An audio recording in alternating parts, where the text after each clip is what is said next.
حج وہ ہے جس کے تقریباً تمام مناسک جو ہیں وہ ایک خاص مقام پر ادا ہوتے ہیں۔ آپ سفر کر کے جائیے، مکہ مکرمہ جائیے، اللہ کے گھر کا طواف کیجیے، پھر وہاں سے جو بھی روانگی ہوتی ہے یوم الترویہ 8 ذی الحجہ کو نکلیے اور جا کر منا میں قیام کیجیے ایک رات، پھر 9 کی صبح کو نکلے عرفات جائیے، عرفات میں شام تک قیام رہے گا، لیکن مغرب کی نماز کے وقت کے بعد وہاں سے نکلیں گے، مغرب وہاں پڑھیں گے نہیں، وہ جا کر مزدلفہ میں پڑھی جائے گی عشاء کے ساتھ ملانا، چاہے کتنی دیر ہو جائے۔ بہرحال یہ ساری چیزیں ایک خاص مقام کے ساتھ ہیں، منسلک ہیں، ہر جگہ پر یہ ادا نہیں ہو سکتا۔ اب اس میں دیکھیے حکمت نظر آ رہی ہے، چونکہ حج جو ہے ایک خاص جگہ پر ایک خاص مقام سے وابستہ ہے، اس کے ساتھ جو عید الاضحیٰ وابستہ کی گئی ہے، یہ گویا کہ حج ہی کے ایک رکن کو پھیلا دیا گیا ہے۔ قربانی جو مناسک حج میں بڑی اہمیت کی حامل ہے، اسے عام کر دیا گیا۔ تم مدینے مکے تو نہیں پہنچ سکے ہو، لیکن یہاں پر قربانی کے اندر تو شریک ہو جاؤ۔ اور بعض مشابہتیں اور بتائی گئی ہیں کہ ذی الحجہ کا چاند طلوع ہو جائے تو اس کے بعد حجامت نہ کراؤ، ناخن نہ کاٹو، وہ جو کچھ بھی آپ کو معلوم ہے احرام کی کچھ پابندیاں ہوتی ہیں، ایک مشابہت کسی درجے میں ٹھیک ہے، ہم مان نہیں ہے، لیکن ان کے ساتھ ایک مشابہت پیدا ہو رہی ہے۔ تو قربانی در حقیقت جو ہے عید الاضحیٰ وہ گویا کہ ایکسٹینشن ہے حج کی، کہ تمام عالم اسلام کے اندر جو ہے تمام مسلمان جہاں بھی کہیں ہیں وہ حج کے اس ایک منسک کے اندر شریک ہو جاتے ہیں۔ تو یہ میں نے چند باتیں تمہیداً عرض کی ہیں ان عبادات اربعہ کے بارے میں، ان کی جو ریلیٹیو حیثیت ہے ہمارے دین میں۔ اب آئیے حج کا معاملہ کیا ہے، وہ پورا ایک خاص علاقے سے متعلق ہے اور ایک خاص شخصیت سے متعلق، یہ بھی نوٹ کریں۔ چنانچہ جو آیات میں نے آپ کو سنائی حج کے بارے میں، ان اول بیت وضع للناس للذی بمکہ مبارکا وہدی للعالمین، یقیناً پہلا گھر جو بنایا گیا لوگوں کے لیے، یعنی اللہ کی عبادت کے لیے، کہ لوگ وہاں جمع ہوں اللہ کی عبادت کے، وہ ہے جو مکہ میں ہے۔ مکہ اور مکہ یہ ایک ہی لفظ ہے، تورات میں مکہ کا لفظ آیا ہے، قرآن مجید میں مکہ، یہ تھوڑا فرق جو ہے یہ تلفظ کا ہو جایا کرتا ہے مختلف زبانوں کے۔ جیسا کہ آپ کو معلوم ہوگا کہ آج کل جو عرب کے لوگ ہیں وہ قاف کو گاف پڑھتے، گل، گم، قم کی بجائے گم، قل کی بجائے گل، اقول لک اقول لک، وہ گاف، تو یہ جو ہے فرق ہو جاتا ہے۔ تو مکہ، وادی مکہ، یہ ہے در حقیقت مکہ مکرمہ۔ تو پہلا گھر جو بنایا گیا ہے، اور اس کے بارے میں جو یہ عام طور پر مشہور ہے کہ اس کے معمار حضرت ابراہیم ہیں، یہ بات صحیح نہیں۔ اس کے معمار اول حضرت آدم علیہ السلام خود، اول بیت ہے نا، پہلا گھر۔ تو کیا یہ ممکن ہے کہ آدم سے لے کر ابراہیم تک کوئی گھر اللہ کی عبادت کے لیے بنا ہی نہ ہو؟ تو ناممکنات ہے۔ اولا بیت میں خود دلیل موجود ہے، حضرت آدم علیہ السلام نے اس کی تعمیر۔ البتہ اس کے بعد بعض سیلابوں کی وجہ سے یہ عمارت گر گئی اور کچھ جو وہاں پر آبادی بنی تھی وہ بھی ختم ہوئی۔ تو ایسے آتے ہیں، آپ کو معلوم ہے کہ یمن میں جب ان کا ایک بند ٹوٹا تھا بہت بڑا، سد معارب، تو پھر وہاں جو اتنی خوشحالی تھی اور جو وہاں پر جو باغات تھے اور جو کھیتیاں سب برباد ہو گئی، اور وہاں سے لوگ جو ہے نقل مکانی کرنے پر مجبور ہو گئے۔ یہی یمن کے قبائل تھے جو جا کر شام اور عراق میں آباد ہوئے، یہی یمن کے 2 قبیلے تھے جو مدینے میں آ کر آباد ہوئے، اوس اور خزرج، یہ یمن کے قبیلے تھے۔ تو اس بند کے ٹوٹنے کے بعد اگر خدا نہ خواستہ اگر ہمارا تربیلا ڈیم ٹوٹ جائے کیا ہوگا؟ پچھلے دنوں خبریں آئی ہیں اخبارات میں کہ ہندوستان میں غور ہو رہا ہے اس پر کہ تربیلا ڈیم کو اڑا دو۔ وہ سوچتے ہیں پاکستان کو ختم کرنے کی سبیل کیا ہو سکتی ہے؟ تو بڑی سمپل ہے اور بڑا آسان کام ہے، بمبارڈمنٹ کر دینا جو ہے، ٹھیک ہے، ان کا جہاز آئیں، کچھ کو ہم گرا بھی لیں گے، کچھ تو آ کر جو ہے وہاں پر وہ اپنے بم جو ہے وہ ہدف کے اوپر گرا جائیں گے، کیا ہوگا؟ یوں سمجھیے کہ جو سونامی کا آیا تھا سیلاب،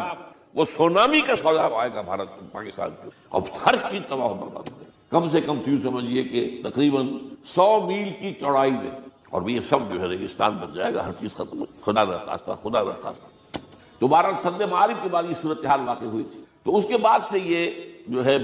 ہے یہ اللہ کا گھر یہ جو ہے گرا ہوا تھا، اس کی کوئی اب صرف یہ کہ قواعد رہ گئے تھے۔ قواعد کہتے ہیں جو بنیادیں ہوتی، وہ پھر اللہ تعالیٰ نے حضرت ابراہیم کو بتائی کہ یہ ہیں وہ بنیادیں جن پر کہ وہ گھر ہوتا تھا۔ وَإِذْ يَرْفَعُ إِبْرَاہِيمُ الْقَوَاعِدَ مِنَ الْبَيْتِ وَإِسْمَاعِيلُ، ان بنیادوں پر حضرت ابراہیم اور اسماعیل نے مل کر 2 معماران حرم نے یہ عمارت جو ہے دوبارہ تعمیر کی ہے۔ تو گویا کہ حضرت ابراہیم علیہ السلام معمار دوم ہے، معمار اول اس کا جو ہے وہ خود حضرت آدم علیہ السلام۔ فیہ آیات بینات مقام ابراہیم، مقام ابراہیم ہے، جو بھی وہاں گئے ہیں انہوں نے دیکھا ہے کہ ایک پتھر تھا جس پر کھڑے ہو کر حضرت ابراہیم علیہ السلام تعمیر کر۔ اب آج تو آپ کو معلوم اسکیفولڈنگ لگ جاتی ہے، بانس لگ گئے یا آج کل تو جو ہے پائپ جو ہے لوہے کے اس سے لگا کر، تو جیسے جیسے عمارت اٹھتی جا رہی ہے اسی طریقے سے اس کے ساتھ جو ہے وہ چل رہے ہیں اور ان کے اوپر کھڑے ہو کر تعبیر ہو رہی ہے، تو اس وقت کچھ نہیں تھا۔ تو ایک پتھر ایسا تھا کہ جو خود بخود اٹھتا تھا اللہ تعالیٰ کے اٹھانے سے، یا یوں کہیے کہ ملائکہ کے اٹھانے سے، اور اسی پر حضرت ابراہیم کھڑے ہو کر وہ پتھروں کے اوپر پتھر رکھتے جا رہے ہیں، اور اس کی وجہ سے اس پتھر کے اوپر کتنی دیر کھڑے رہنا ہوا ہوگا حضرت ابراہیم علیہ السلام کا کہ اس پر ان کے پاؤں کے نشان بن گئے۔ وہ ہے مقام ابراہیم، جو آپ نے دیکھا ہوگا کہ وہاں ایک بہت خوبصورت قسم کا ایک پنجرا سا بنا ہوا ہے اور اس کے اندر وہ مقام ابراہیم ہے۔ اور جب بھی طواف کرتے ہیں تو طواف کے بعد 2 رکعتیں جو ہے وہ پڑھی جاتی ہیں ابراہیم، مقام ابراہیم کے پیچھے جتنا بھی قریب تر ہو کر پڑھا جا سکے، لیکن بہرحال رخ ادھر ہے۔ تو فی آیات بینات مقام ابراہیم ومن دخلہ کان آمنا، تو ایک تو یہ کہ وہ نشانیاں ہیں وہ اللہ تعالیٰ جن لوگوں کی کہ دل کی آنکھ کھلی ہو، روحانی آنکھیں کھلی ہو، ان کو دکھاتا ہے، اور ایک وہ ہے کہ جو ہماری ان سامنے کی ظاہری آنکھوں کو بھی نظر آتی ہے۔ یہ نوٹ کر لیجئے کہ یہ مقام امن کا گہوارہ رہا۔ عرب میں لوٹ مار، قتل غارت، قتل کے بدلے میں قتل، پھر قتل کے جواب میں قتل چلتا تھا، لیکن اس وقت بدترین دور میں بھی عربوں کا معاملہ یہ تھا کہ کوئی شخص فرض کیجئے کہ وہ کئی مہینے سے اپنے باپ کے قاتل کو ڈھونڈ رہا ہے تاکہ قصاص لے سکے، بدلہ لے سکے، وہ قتل کر سکے، اسے کہیں نظر نہیں آ رہا، اچانک حرم میں نظر آ جاتا ہے، وہاں وہ نقصان نہیں پہنچایا۔ یہ امن کا گھر ہے، اللہ تعالیٰ نے اسے امن کی جگہ بنا، بلد الامین کہا گیا ہے، امن والا شہر۔ تو یہ جو ہے یہ تو آج تک بھی اس کی جو برکت ہے وہ نظر آتی ہے۔ الحج اشہر معلومات، حج کے مہینے ہیں جو معلوم ہیں، یعنی جو بھی پہلے سے عرب میں رواج چلا آ رہا تھا اس کی توثیق ہو گئی کہ واقعتاً یہ اللہ تعالیٰ ہی کی طرف سے۔ تو حج کے کا جہاں تک ٹائمنگ کا تعلق ہے، مواقیت کا تعلق ہے، وہ گویا کہ اللہ تعالیٰ کی طرف سے توثیق فرما دی گئی۔ فمن فرض فیہن الحج، تو جو کوئی بھی اپنے اوپر لازم کر لے ان مہینوں میں حج کو، لازم کر لے سے مراد نیت پختہ کر لے، اور نیت پختہ کرنے کی علامت احرام باندھ لے۔ فمن فرض فیہن الحج، تو حج کے لیے جو اپنے اوپر لازم کر لے، فلا رفث ولا فسوق ولا جدال فی الحج، تو احرام کی حالت میں یہاں لفظ حج آیا ہے، ان میں سے پہلی قید جو ہے فلا رفث، تو کوئی شہوت کی بات نہیں ہونی چاہیے۔ میاں بیوی بھی ساتھ حج کر رہے ہیں تو احرام کی حالت میں وہی قید ہے کہ جو اعتکاف کی حالت میں ہے۔ باقی یہ کہ فسوق اور جدال، اللہ کی نافرمانی یا باہم جھگڑنا، اس لیے کہ بہت بڑی تعداد میں لوگوں کا اجتماع ہوتا ہے، سفر میں بھی لوگ ساتھ ہوتے ہیں، تو لوگوں کے غصوں کے پارے جلدی چڑھ جاتے ہیں، اس میں خاص طور پر روکا گیا کہ یہ ہے کہ اس میں امن ہو اور سکون ہو۔ اور آج بھی واقعہ یہ ہے کہ دنیا میں معجزات میں سے ہے یہ، اتنی بڑی تعداد میں لوگوں کا جمع ہونا، اور وہاں امن رہتا ہے، وہاں وہ جنگ و جدال اور جھگڑا اور فساد وغیرہ قطع نظر نہیں آتا۔ یا تو یہ کہ پچھلے دنوں میں کچھ سیاسی اعتبار سے کوئی مہمیں اٹھائی گئی ہیں، یا یہ کہ کچھ چور اچکوں نے بھی جانا شروع کر دیا ہے وہاں پر، لیکن جھگڑا اور جو غالم گلوچ کی نوبت ہم نے اپنے آنکھوں سے نہیں دیکھی، اسے 5-6 مرتبہ حج کی سعادت حاصل ہوئی ہے۔ فلا رفث ولا فسوق ولا جدال فی الحج وما تفعلوا من خیر یعلمہ اللہ، اور جو خیر بھی تم اس کے دوران کرو گے اللہ کے وہ علم میں ہوگا۔ نوافل پڑھ رہے ہو، اضافی طواف کر رہے ہو، کوئی اور بھی جو کام کر رہے ہو، تو اس میں کسی اور کو دکھانے کی ضرورت نہیں ہے، اپنے خاموشی کے ساتھ انسان وہ اپنی جو بھی نیکی مزید کما سکے کمائے، جو بھی مناسک حج ہیں ان پر مستزاد۔ وَتَزَوَّدُوا فَإِنَّ خَيْرَ الزَّادِ التَّقْوَىٰ، اور سفر کے لیے زاد راہ ساتھ لے لیا کرو، اور بہترین زاد راہ تقویٰ ہے۔ اب اس آیت کے 2 معنی لیے گئے ہیں، ایک تو یہ کہ بہترین زاد راہ تقویٰ ہے، یعنی سفر میں آپ نے زاد راہ خرچ کی شکل میں تو لے لیا، تقویٰ ہے نہیں، تو پھر کیا ہوگا؟ وہ تو صرف پیسہ خرچ کرنے کے لیے اچھا احرام لے لیں گے، اچھی جگہ لے لیں گے قیام کی، تو تقویٰ اگر نہیں ہے تو وہ حج نہیں ہوگا۔ لیکن اس کا ایک دوسرا مفہوم جو ہے وہ بھی بہت اہم ہے کہ اگر انسان خود اپنا زاد راہ ساتھ نہ لے تو پھر وہاں مانگنا پڑتا ہے، تو تقویٰ سے مراد یہاں ہے سوال سے بچنا۔ بہتر یہ ہے زاد راہ لے کر چلو، اور یہ کہ اس کے لیے تمہیں کسی کے سامنے سائل نہ بننا پڑے۔ اگر تم صاحب استطاعت نہیں ہو تو حج تم پر فرض ہی نہیں ہے۔ خام خواہ کو ایک شے جو تم پر فرض نہیں ہے اس کے لیے وہاں جا کر بھیک مانگنا، یا یہاں سے بھیک مانگ کر یا چندہ لے کر جانا، یہ تو قطعاً غلط حرکت ہے۔ وَتَزَوَّدُوا فَإِنَّ خَيْرَ الزَّادِ التَّقْوَىٰ وَاتَّقُونِ يَا أُولِي الْأَلْبَابِ، اور یقیناً میرا ہی تقویٰ کرو، مجھ سے ڈرو اے ہوش مندو۔ لیس علیکم جناح ان تبتغوا فضلا من ربکم، اس میں تم پر کوئی حرج نہیں ہے، کوئی گناہ نہیں ہے کہ تم حج کے سفر کے دوران اپنے رب کا فضل بھی تلاش کرو۔ آدمی ہندوستان سے پاکستان سے جا رہا ہے، اسے اچھی اجناس لے جائے تجارت کے لیے، جو وہاں پر بیچ کر کچھ نفع حاصل کر لے، تو یہ تقویٰ کی منافی نہیں ہے۔ اگر وہاں پر کوئی کاروبار کر سکو کرو۔ فَإِذَا أَفَضْتُم مِّنْ عَرَفَاتٍ، پھر جب تم عرفات سے واپس لوٹو، اس لیے کہ اصل حج جو ہے وہ عرفہ ہے، الحج العرفہ۔ حج کے بقیہ تمام مناسک رہ جائیں، صرف عرفہ میں شمولیت ہو جائے، قیام عرفہ میں تو حج ہو گیا، باقی جو چیزیں رہ گئی ہیں اس کا جو بھی اس کا کفارہ ہے، اس میں جو دم دینا ہے وہ دے دیا جائے۔ لیکن عرفہ سے اگر آدمی رہ گیا عرفات کے قیام سے تو پھر حج نہیں ہوا۔ اب یہاں سے جب لوٹتے ہو تو فاذکروا اللہ عند المشعر الحرام، یہ ٹائم ٹیبل نوٹ کر لیجئے کہ اصل میں 8 کی شام کو مکے سے نکلتے ہیں 8 ذی الحج کو، اور رات منی میں گزارتے ہیں۔ پھر 9 کا دن ہے اصل یوم عرفہ، 9 ذی الحج، صبح کو نکلتے ہیں، قافلے چلتے ہیں، اور کہیں دوپہر تک، اور دوپہر سے بھی ہو سکتا ہے تاخیر ہو جائے، لیکن کوشش ہوتی ہے کہ ظہر سے پہلے پہنچ جایا جائے، لیکن ظہر اور عصر دونوں ملا کر پڑھ لی جائیں عرفات میں داخل ہونے سے پہلے۔ اسی لیے جو مسجد ہے عرفات کے میدان سے ملحق، وہ عرفے کے اندر شامل نہیں ہے، وہ اس کی حدود سے باہر ہے۔ تو اصلی اس کا افضل یہی ہے کہ ظہر اور عصر ملا کر وہاں پڑھی جائیں، اور اس کے بعد سے غروب آفتاب تک قیام ہے، وہ عرفات کا قیام ہے، اس میں کوئی نماز نہیں، یعنی جو روایتی جو عبادت ہے اس کے سب دروازے بند۔ اب تو اگر دعا کی آپ کے اندر ایک روح پیدا ہو چکی ہے، اپنے رب سے ہم کلام ہو سکتے ہیں، اور آپ کو حلاوت مناجات حاصل ہو گئی ہے، تو دعا مانگتے رہیے، بس یہی ہے دعا۔ قیام عرفہ جو ہے کھڑے ہو کر بیٹھے ہوئے جس طرح بھی ہو اللہ سے مناجات کرو، یا پھر یہ کہ اگر اس میں کبھی ہو جائے کسی وجہ سے تو آدمی تلاوت کرے، لیکن یہ کہ عام نماز نہیں۔ فَإِذَا أَفَضْتُم مِّنْ عَرَفَاتٍ فاذكروا اللَّهَ عِندَ المشعر الحرام، یہ مزدلفہ کا قیام ہے، 9 کی شام کو مغرب کی نماز کا وقت ہو چکنے کے بعد وہاں سے روانگی ہے، لیکن وہاں مغرب کی نماز پڑھنے کی اجازت نہیں ہے۔ اب جاؤ اور مغرب اور عشاء دونوں جمع کرو اس میں مشعر حرام یعنی مزدلفہ میں۔ وَاذْكُرُوهُ كَمَا هَدَاكُمْ، اور یاد کرو اسے، ذکر کرو جیسے کہ تمہیں اس نے ہدایت دی ہے۔ اس سے مراد ہے کہ جو کچھ اللہ کے رسول نے تمہیں سکھایا ہے، ذکر کے جو طور طریقے ہیں، اس کے لیے جو بھی طریقے ہیں وہ اللہ نے ہدایت دی اپنے رسول کے ذریعے۔ وَإِن كُنتُم مِّن قَبْلِهِ لَمِنَ الضَّالِّينَ، اور یقیناً اس سے پہلے تو تم گمراہ لوگوں میں سے تھے، تمہیں معلوم نہیں تھا، حج کی شکل باقی رہ گئی تھی، اس کی روح ختم ہو گئی تھی، اس کے مناسک میں بھی تم نے رد و بدل کر دیا تھا، وہ آگے آ رہا ہے۔ ثم افیضوا من حیث افاض الناس، پھر پلٹو وہیں سے جہاں سے کہ سب لوگ پلٹتے ہیں۔ قریش نے یہ کہا تھا کہ ہماری خاص حیثیت ہے کہ ہم تو منی ہی میں مقیم رہیں گے، باہر سے آنے والے لوگ عرفات جائیں اور عرفات سے پھر واپس لوٹیں، یہ سارے مناسک ہمارے لیے نہیں ہیں، ہم تو مکے والے ہیں، اور ہماری شان یہ ہے کہ ہم عرفات نہیں جائیں گے، منی ہی میں قیام رہے گا۔ یہاں بتایا گیا کہ یہ تم نے غلط بات ایجاد کر لی ہے۔ ثم افیضوا من حیث افاض الناس، جہاں سے سب لوگ لوٹتے ہیں یعنی میدان عرفہ سے، وہیں سے لوٹیں۔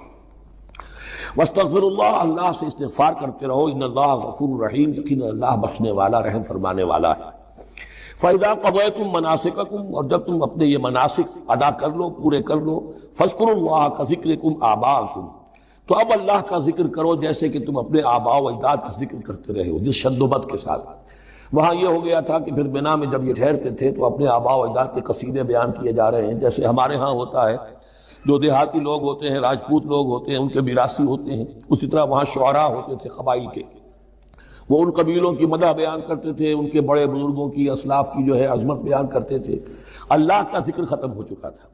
فرمایا جس شد و مد کے ساتھ تم اپنے آباء و اجداد کا ذکر کرتے رہے، اب اسی شد و مد کے ساتھ، بلکہ او اشد ذکرا، بلکہ اس سے بھی زیادہ شد و مد کے ساتھ اب اللہ کا ذکر کرو۔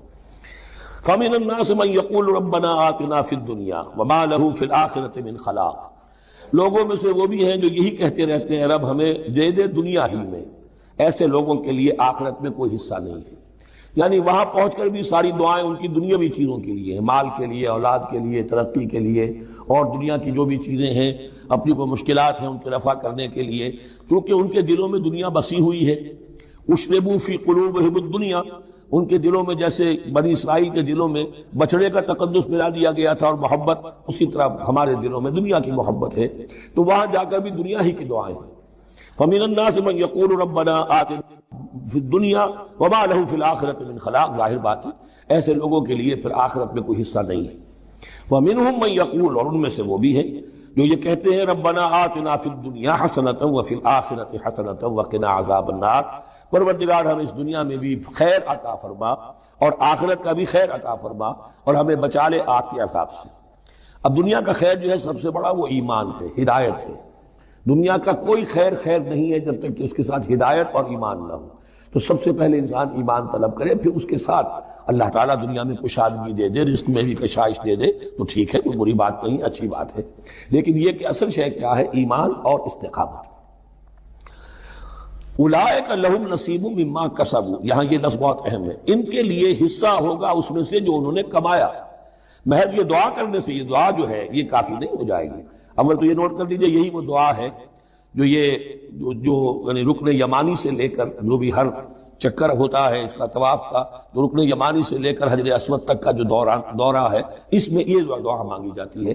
ربنا آتنا فی الدنیا حسنۃ وفی الآخرۃ حسنۃ وقنا عذاب النار اولئک لہم نصیب مما کسبوا، ان کے لیے حصہ ہے اس میں سے جو انہوں نے کمایا۔ اچھا، اس میں سے جو انہوں نے کمایا، اس میں سے کہ وہ تو سارا ملنا چاہیے، لیکن بندے کو ڈرتا رہنا چاہیے کہ ممکن ہے اس میں سے کسی مسئلے میں میری نیت میں کوئی فساد آ گیا ہو، ممکن ہے اس میں سے میرے کسی عمل کے اندر کوئی کمی رہ گئی ہو، کوئی کوتاہی رہ گئی ہو۔ اس لیے یہ نہ سمجھ لے کہ جو بھی کچھ کیا ہے اس کا اجر لازماً ملے گا۔ مما کسبوا، جو انہوں نے کمایا ہے اس میں خلوص ہے، اس میں بے حیائی ہے، اس میں تمام جو بھی اس کے آداب اور شرائط ہیں ملحوظ رکھے گئے ہیں، تو ان کو ان کا حصہ ملے گا۔ واللہ سریع الحساب، اور اللہ تعالیٰ کو حساب چکانے میں دیر نہیں لگتی، بہت جلدی حساب کر لے گا۔ اب تو ہمارے سامنے نقشے موجود ہے، کمپیوٹرز ہیں، کتنی جلدی حساب ہو جاتا ہے، تو اللہ کے ہاں تو پتہ نہیں کیسا سپر کمپیوٹر ہوگا کہ اسے حساب نکالنے میں دیر بھی لگے گی۔ وَاذْكُرُوا اللَّهَ فِي أَيَّامٍ مَّعْدُودَاتٍ، اور ذکر کرو اللہ کا گنتی کے چند دنوں میں۔ یہ لفظ یہاں پر پھر آ گیا ہے اس بات کی وضاحت کے لیے جو میں نے عرض کیا تھا کہ ابتدائی جو حکم تھا روزے کا، ایام معدودات، وہ 3 دن کے روزے تھے، اس لیے کہ یہاں بھی معدودات کا لفظ آیا فی ایام معدودات، اور سب کو معلوم ہے یہ 3 دن ہیں، 11ویں 12ویں 13ویں تاریخ جو ہے ذی الحج کی، کہ پھر یوم نحر کے بعد 3 دن یہاں پر قیام ہے، مبیت ہے، تو وہ 3 دن ہے ایام معدودات۔ فمن تعجل فی یومین، تو جو کوئی 2 دن ہی میں جلدی سے واپس آ جائے فلا اثم علیہ، یعنی 3 دن پورے نہیں کرتا،